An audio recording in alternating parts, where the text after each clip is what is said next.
Una madre joven, un soplo cardíaco, 2 hermanas fallecidas antes de los 30.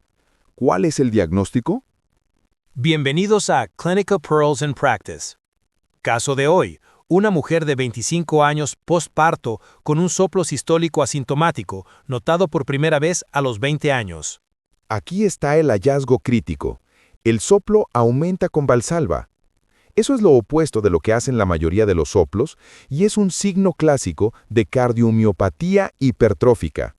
Luego revela su historial familiar.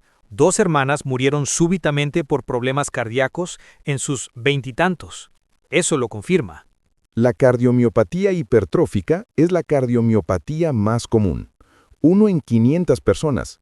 Es autosómica dominante, causando hipertrofia ventricular izquierda sin dilatación de la cámara.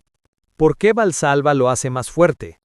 La precarga disminuida significa menos sangre en el ventrículo, entonces las paredes engrosadas obstruyen más el flujo, intensificando el soplo.